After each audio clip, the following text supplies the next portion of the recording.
Hello students. मैं हूं गुरु कल्याण और यह हमारा सेट का दूसरा क्लास है। प्रीवियस क्लास में हमने क्या डिस्कस किया था? कार्डिनलिटी ऑफ सेट के बारे में पढ़ा था ना। सो उसका और एक नाम है order of a set. Cardinality of a set, उसको और क्या हम बोल सकते हैं? Order of a set. So मैं कहना भूल गया था, लिख देता हूँ मैं।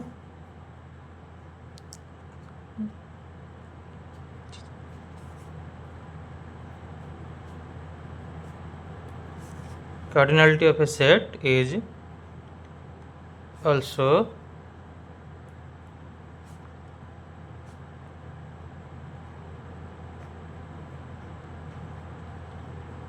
order of a set and it is denoted by, कैसे डिनोट करते हैं हम लोग? बताया था ना। कार्डिनलिटी ऑफ, लेट्स से एक सेट हमारे पास है ए, उसका कार्डिनलिटी को हम कैसे लिखेंगे? ऐसे लिखेंगे। इसका मतलब क्या है? नंबर ऑफ एलिमेंट्स इन ए, और हम कैसे लिख सकते हैं? एन ऑफ ए, मतलब एन ब्रैकेट के अंदर ए। ओके, और इसको ऐसे भी लिख सकते हैं, है ना। If the cardinality of both sets are same, then they are said to be equivalent। ये भी बताया था ना मैंने प्रीवियस क्लास में, है ना। ठीक है, that is if r is equal to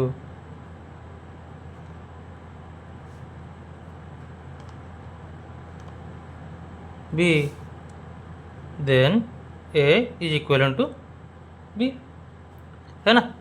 तो ये हमने प्रीवियस क्लास में डिस्कस किया था। अब हम पढ़ेंगे 1-to-1 कॉरेस्पॉन्डेंस। जब हमारे पास दो सेट गिवन है, दो सेट है, तो उसके उन दोनों के बीच में 1-to-1 कॉरेस्पॉन्डेंस जो होता है उसके बारे में डिस्कस करेंगे। 1-to-1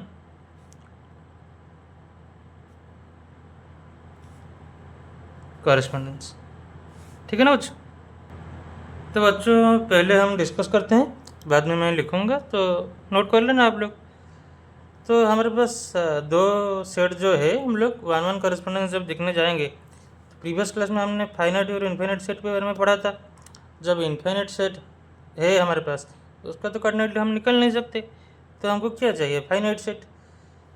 तो जब 1-to-1 कॉरेस्पॉन्डेंस हम देखते हैं, तो दोनों सेट हमारे पास फाइनाइट होना चाहिए। इनफाइनाइट है तो नहीं हो सकता, है ना। तो if the sets are finite, then by counting the number of elements we can determine if the two sets are equivalent or not. But if the sets are infinite, then the counting process fails, and in that particular case we can take recourse to a more fundamental process called 1-to-1 correspondence। तो जब हमारे पास finite set होगा, तो उसके अंदर हम 1-to-1 correspondence देखेंगे, ठीक है। सो कंडीशन हमारे पास क्या है बच्चों? There exist 1-to-1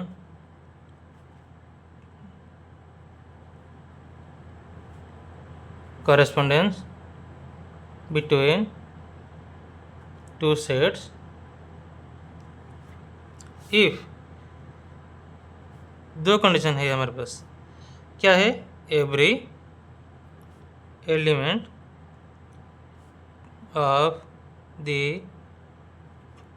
second set is paired with exactly one element of the first set, है ना। Similarly every element of the first set is paired with exactly one element of the क्या है बच्चों, सेकेंड सेट, है ना। Here the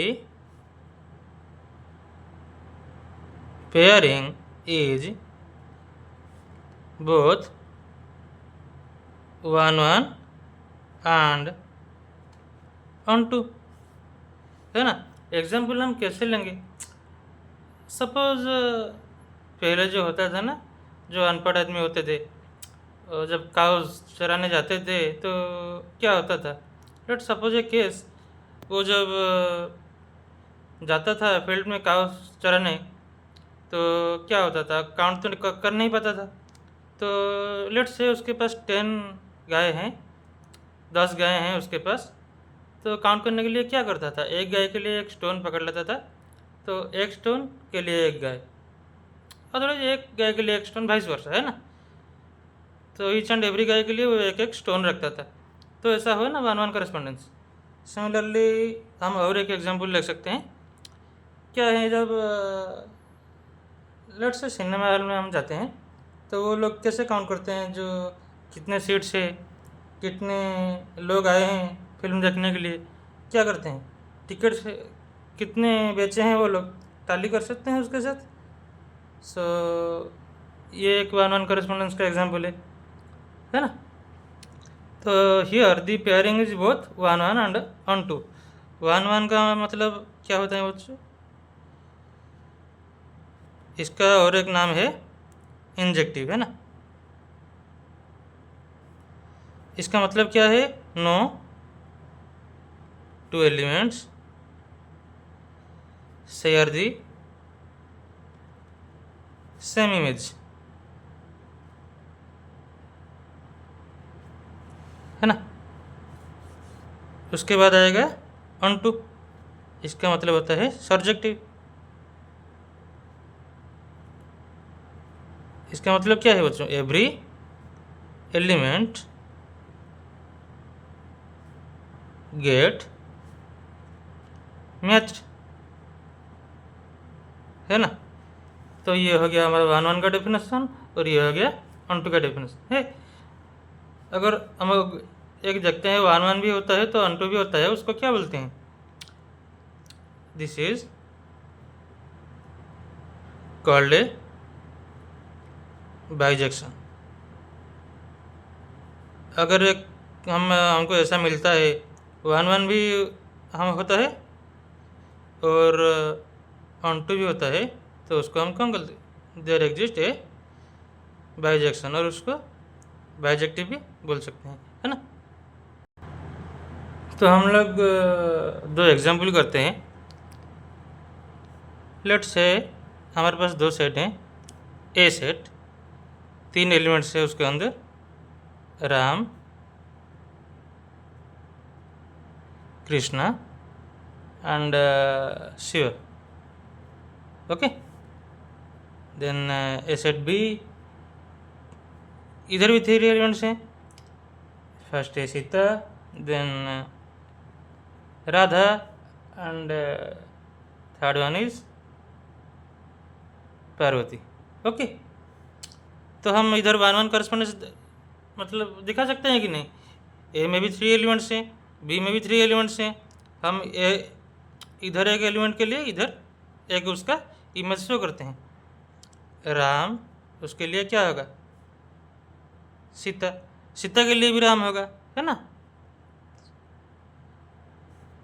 वैसे ही Krishna, Radha, similarly Shiva, Parvati, है ना। तो इसको बोलते हैं 1 1 करेस्पॉन्डेंस। ए का एक एलिमेंट के लिए बी में एक एलिमेंट एग्जिस्ट करता है, exactly one element. Similarly B में एक एलिमेंट के लिए ए में एग्जैक्टली वन एलिमेंट एग्जिस्ट करता है, तो उसको हम क्या बोलते हैं? One one correspondence. नेक्स्ट एक एग्जांपल लेते हैं। लेट हमारे पास एक सेट है a x y z, and next set है बी 4 9 8 7। ओके, सो इधर ए में हो गया 3 एलिमेंट्स, बी में हो गया 4 एलिमेंट्स, तो इधर हम वन वन करेस्पॉन्डेंस नहीं दिखा सकते, है ना। इधर जितना एलिमेंट्स है इधर उतना ही होना चाहिए। पहले कंडीशन था ना, दोनों का कार्डिनलिटी सेम होना चाहिए, तो इधर वन वन करेस्पॉन्डेंस नहीं होगा, 1 to 1 not possible. Okay, next हम पढ़ेंगे सबसेट्स। सबसेट्स क्या है बच्चों? A set A is called a subset of a set B if every elements of the set A is also an element of B, है ना बच्चों। अगर हमारे पास दो सेट हैं A और B, देन A को हम सबसेट बोल लेंगे, किसका? B का। क्या कंडीशन है? ए में जितना एलिमेंट्स हैं वो सब बी में होना चाहिए। बी में उससे ज़्यादा भी हो सकते हैं, सेम भी हो सकते हैं, कोई बात नहीं, लेकिन होना चाहिए। अगर ए में जो एलिमेंट्स है वो सब बी में अवेलेबल है तो ए को हम बी का एक सबसेट बोलेंगे, है ना। एग्जांपल क्या होगा बच्चों? लेट से ए इज इक्वल टू 1 2, बी हमारे पास एक सेट है 1 2 3 4, है ना बच्चों। तो हम बोल सकते हैं ए में दोनों एलिमेंट्स हैं 1 2, इधर भी अवेलेबल है वो दोनों, तो क्या आएगा बच्चों? ए सबसेट ऑफ बी, है ना। इसको हम ऐसे डिनोट करते हैं। और एक एग्जांपल लेते हैं। लेट से हमारे पास एक सेट है B, all students in a school. Okay, ये भी एक सेट है, क्या है बच्चों? Students of class 11। सो इधर ए सबसेट ऑफ बी होगा कि नहीं होगा बच्चों? होगा ना। क्लास 11 के जो स्टूडेंट्स हैं वो बी के अंदर भी तो आते हैं, तो ये होगा, ठीक है। कुछ नोट्स है, याद रख लेंगे। Every set is a subset of itself, है ना, याद रखना। Every set is a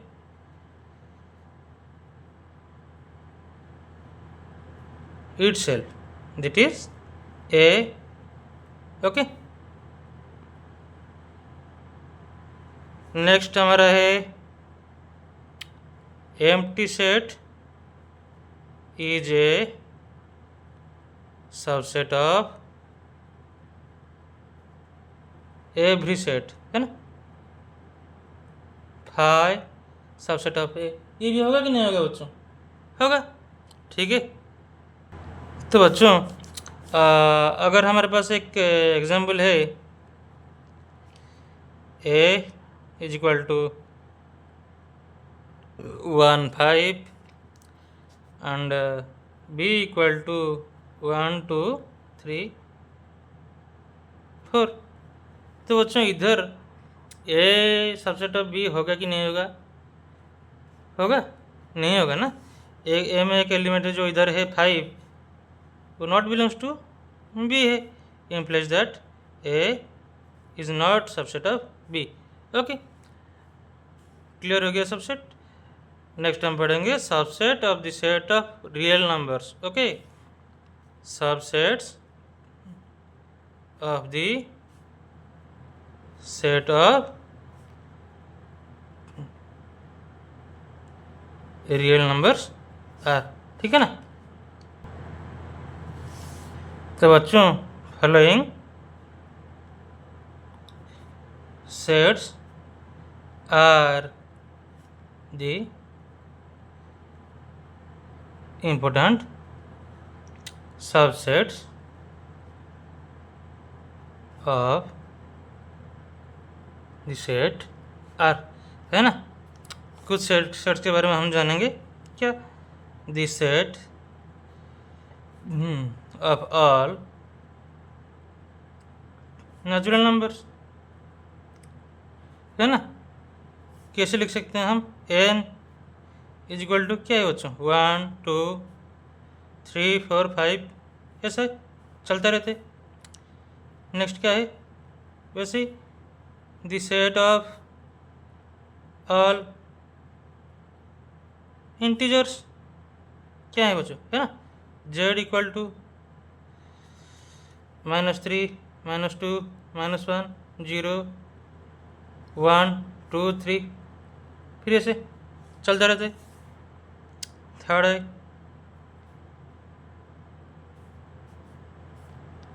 the set of all क्या है बच्चों? Rational numbers. क्यू कैसे लिख सकते हैं हम इसको? x such that x is equal to p by Q, p and q belongs to z and q not equal to 0, है ना बच्चों। यही तो कंडीशन है रेशनल नंबर्स के लिए। उसके बाद क्या आएगा? The sets of all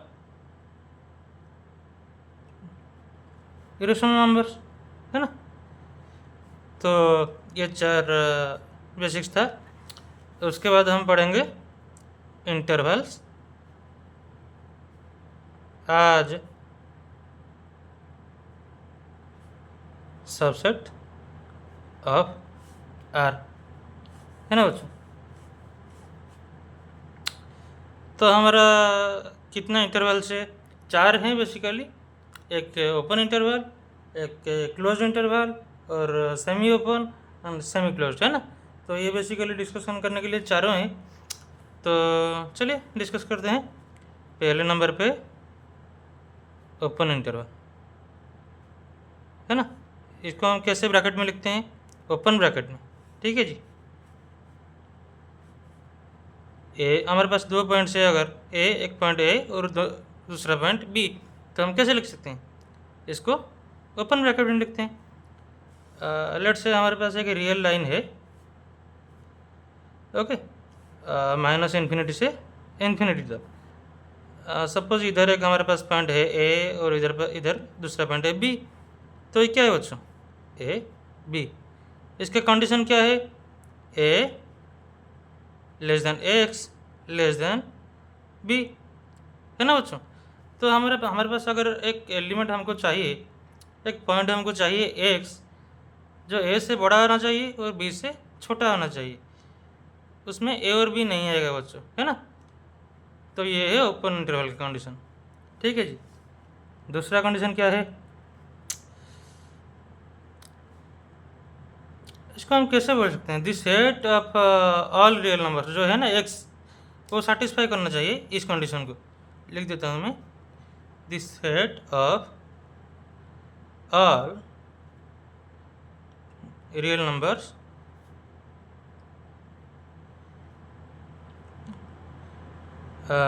satisfying the above condition is known as open interval or called an open interval, है ना। सॉरी, इंटरवल, ठीक है बच्चों। ये उसका कंडीशन है ओपन इंटरवल का। The set of all real numbers x, जो सेटिस्फाई करना चाहिए क्या? इस कंडीशन को। अगर करता है तो वो ओपन इंटरवल, ओके। नेक्स्ट हम पढ़ेंगे क्लोज्ड इंटरवल। इसको कैसे डिनोट करते हैं? ऐसे बच्चों, कर्ल, ये होता है हमारा स्क्वायर ब्रैकेट, है ना। फिर वही ये रियल लाइन है हमारे पास माइनस इन्फिनिटी से इन्फिनिटी तक। लेट से हमारे पास इधर एक पॉइंट है ए, इधर एक पॉइंट है बी। कैसे लिखेंगे बच्चों? तो ये हो गया है ना हमारा। इसका कंडीशन क्या है बच्चों, a less than equal to x less than equal to b. इधर क्या होता था बच्चों, जो सेट हम लेते थे उसमें ए और बी नहीं आता था, लेकिन इधर आएगा a less than equal to x less than equal to b. मतलब जो सेट है उसमें इधर ए है और ए के बाद जो होता है वो रहेगा, इधर ऐसे बी रहेगा और बी के नीचे जो एलिमेंट्स है वो भी रहेगा इस सेट में। ओके, क्या लिखेंगे, this set of all real numbers satisfying the above condition is called as a closed interval, है ना। ठीक है,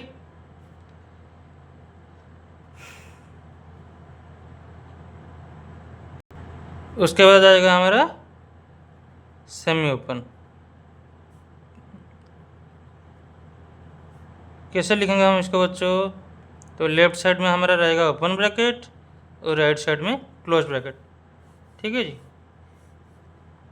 फिर एक लाइन खींचेंगे माइनस इन्फिनिटी से इन्फिनिटी तक। ये हो गया हमारा पॉइंट ए और ये हो गया हमारा पॉइंट बी। तो इसको इसी तरीके से भी लिख सकते हैं, x बिलोंग्स टू आर, ये रियल लाइन है ना बच्चों, x belongs to R such that A less than x less than equal to B, है ना बच्चों। इधर b आएगा लेकिन a नहीं आएगा, a के बाद जितना है वो सब आएगा और b को मिला के b के नीचे जितना सब है इस सेट में वो सब एग्जिट होगा। ओके, सिमिलरली सेमी क्लोज्ड में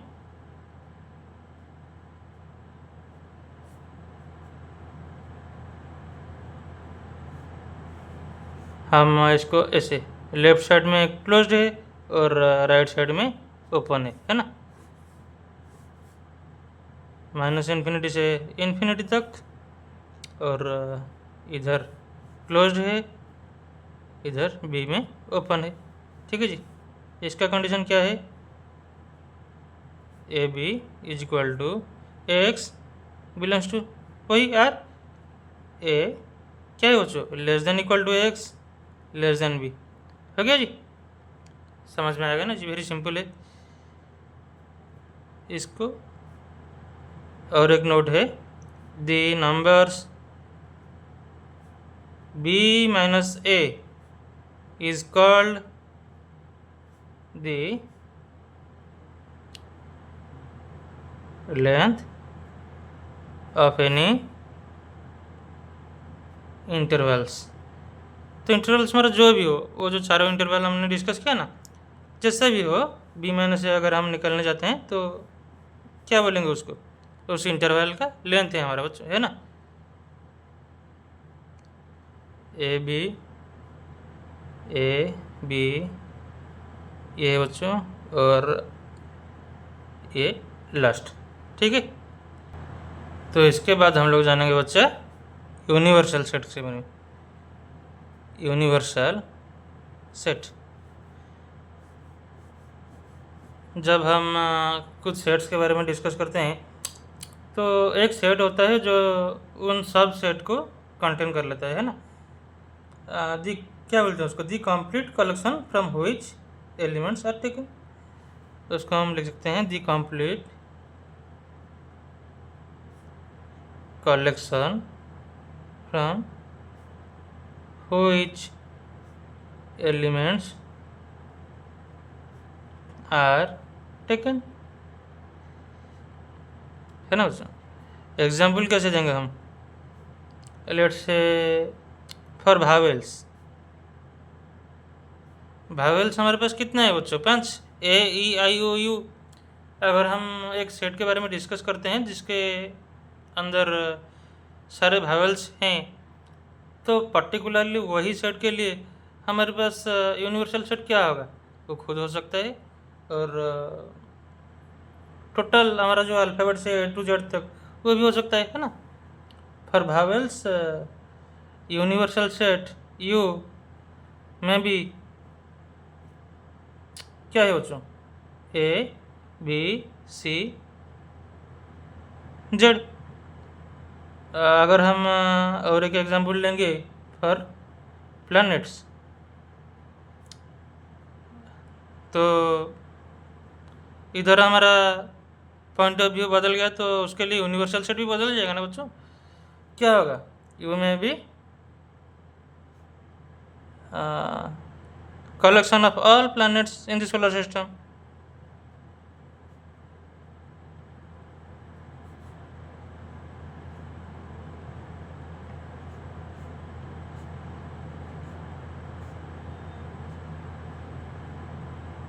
है ना। और एक एग्जांपल लेते हैं, when A equal to 1 2 3, B equal to 2 लेते हैं 2 4 5 6, ठीक है जी। सी इक्वल टू 9 और 10। तो जब हमारे पास तीन सेट है ए बी और सी, इन तीन सेट को हम कंसिडर करेंगे, तो इसके लिए यूनिवर्सल सेट क्या होगा, बदल जाएगा ना बच्चों। इक्वल टू 1 2 3 4 5 6 9 10, है ना जी। तो डिफरेंट केसेस के लिए यूनिवर्सल सेट हमेशा बदलता रहता है ना। तो ये हो गया कंप्लीट हमारा। अब हम पढ़ेंगे पावर सेट्स के बारे में। क्या पढ़ेंगे बच्चों, पावर सेट्स, ठीक है जी। पावर सेट किसे बोलते हैं, उसका कंडीशन क्या है। अगर हमारे पास एक सेट है, हम उसका सबसेट्स निकल सकते हैं। कितने सबसेट होगा, मैक्सिमम नंबर ऑफ सेट जो सबसेट हम निकल सकते हैं वो हो जाएगा उसका पावर सेट। तो डेफिनेशन क्या है बच्चों, the power set of a set is the set of all possible subset of A given set, है ना। The power set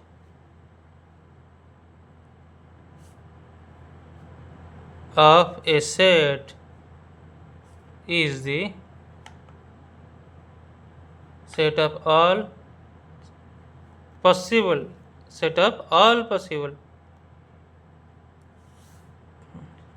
subsets of that set। Okay, इसको हम कैसे डिनोट कर सकते हैं, denoted by A, P of A, है ना। मतलब ए का पावर सेट, ओके। और इसका कितना एलिमेंट्स रहेगा बच्चों इसके अंदर, 2 to the power cardinal of A, है ना। एग्जाम्पल लेके लेते हैं, समझ में आ जाएगा। Let's say A equal to 1 और 2 सबसेट्स ऑफ ए आर, क्या होगा बच्चों, एक सबसेट तो 5 हो जाएगा, दूसरा 1 खुद है, एक 2 है और एक 1 2 बोलते हैं ना। तो कितना एलिमेंट हुआ पावर सेट के अंदर, 1 2 3 और 4। फार्मूला क्या था हमारा, 2 टू दी पावर ए का कार्डिनलिटी, ए में कितना एलिमेंट्स था, 2 था ना। तो इधर क्या होगा, 2 का स्क्वायर, है ना। ए का कार्डिनलिटी कितना है बच्चों, सॉरी पी ए का कर्नलिटी कितना है बच्चों, 4। ओके जी। तो if cardinality of A equal to 3, cardinality of power set of A कितना होगा बच्चों, 2 टू दी पावर 3 8। ये जब 4 होगा, पी ऑफ ए कितना होगा बच्चों, 2 to the power 4 equal to 16 etcetera, हो गया जी। अब हम पढ़ेंगे वेन डायग्राम के बारे में। ओके,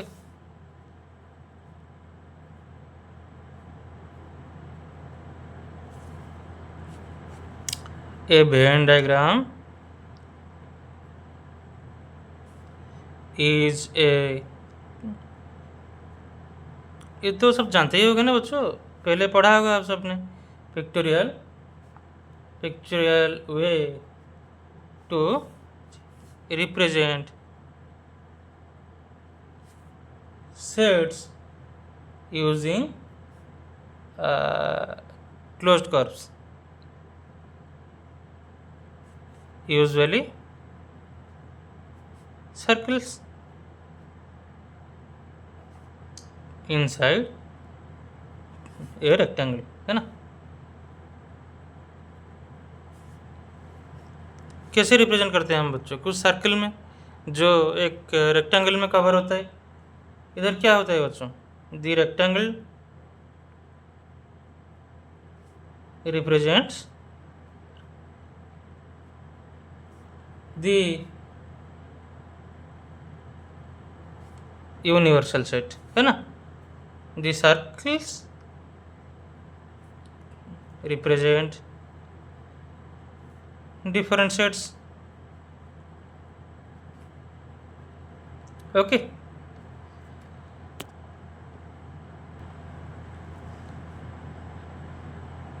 ठीक है बच्चों, तो कुछ एग्जांपल ले लेते हैं हम।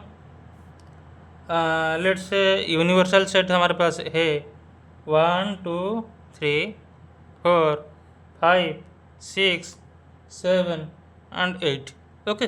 ये हमारे पास यूनिवर्सल सेट। ए हमको गिवन है 1 2 3 एंड 4। सिमिलरली बी हमको गिवन है 3 4 5 एंड 6। तो हम इसका वेन डायग्राम कैसे करेंगे बच्चों, रेक्टेंगल जो लेंगे ये हमारा हो गया यूनिवर्सल सेट। क्या हो गया बच्चों, यूनिवर्सल सेट यू, ठीक है ना बच्चों। दो सेट है हमारे पास ए बी, ये होगा ए और ये हो गया हमारा बच्चों बी, ठीक है जी। ए में क्या 1 2 3 एंड 4, बी में 3 4 5 एंड 6। तो कॉमन क्या है बच्चों, 3 एंड 4 इन दोनों में कॉमन है, ओके। ये हो गया इसका वेन डायग्राम, ठीक है जी। 3 एंड 4 ये दो एलिमेंट इसमें भी है इसमें भी है, तो ये क्या है बच्चों, ये ए इंटरसेक्शन बी, ठीक है ना बच्चों। 3 4 और एक एग्जांपल लेते हैं हम लोग बच्चों। ये हो गया हमारा यूनिवर्सल सेट। लेट्स से एक स्कूल में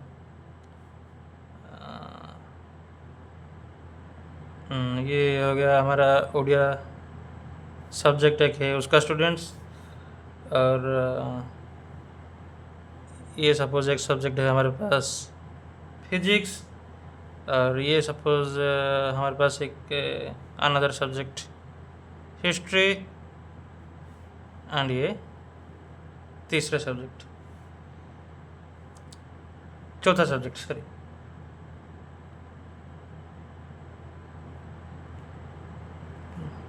मैथमेटिक्स, है ना। तो 4 2 5 3 7 1 9 8 12, है ना। तो ऐसे के एग्जांपल हम ले सकते हैं। इतने स्टूडेंट्स ये पढ़ते हैं, इतने स्टूडेंट्स ये पढ़ते हैं, है ना बच्चों। तो सिमिलरली हम और एक A union B, A intersection B, A minus B minus A, ये सब डिनोट कर सकती है नहीं बच्चों। ए डैश बी डैश, है ना। ए यूनियन बी कैसा होगा बच्चों, ये हो गया ए, ये हो गया बी,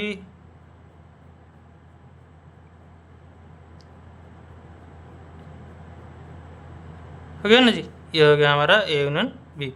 ए इंटरसेक्शन बी, ये जो दिखाया था मैंने पहले इसमें, इधर बोला था ना मैंने, ये होगा हमारा ए इंटरसेक्शन बी, ये वाला एरिया, ठीक है। ए माइनस बी, अगर हमारे पास एक सेट है ए, ये हो गया बी, ए माइनस बी क्या होगा बच्चों, ए में से बी को निकाल देंगे तो क्या रहेगा बच्चों, इतना ही, ओके जी।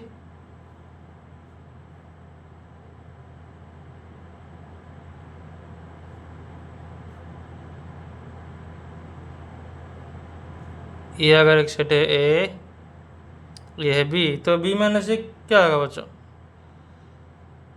सिर्फ यही ये वाला रीजन। ठीक है जी। ए डैश बी डैश हम कैसे निकालेंगे? यूनिवर्सल सेट चाहिए उसके लिए।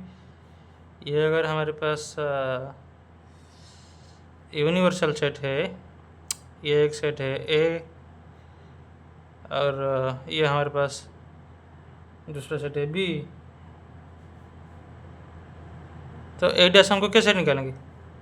क्या होगा बच्चों?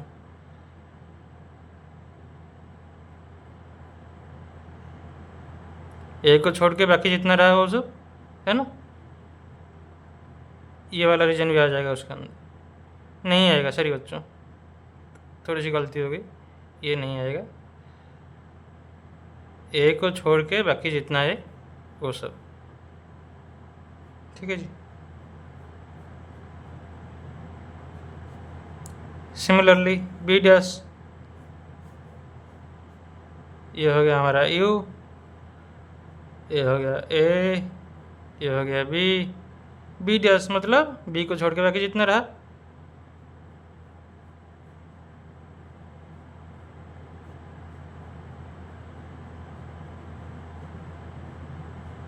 ये सब है ना बच्चों, ये रीजन नहीं आएगा उसमें, इसमें गलती हो गई थी थोड़ा सा। ठीक है जी। तो ये था बेसिक सेट्स के बारे में डिस्कशन, चैप्टर इसके साथ कंप्लीट हुआ है ना। तो बड़ा इजी टॉपिक था। उसके बाद और कुछ क्वेश्चन हम डिस्कशन करेंगे नेक्स्ट क्लास में। ठीक है जी, आज के लिए इतना है, बाय, फिर मिलते हैं नेक्स्ट क्लास में।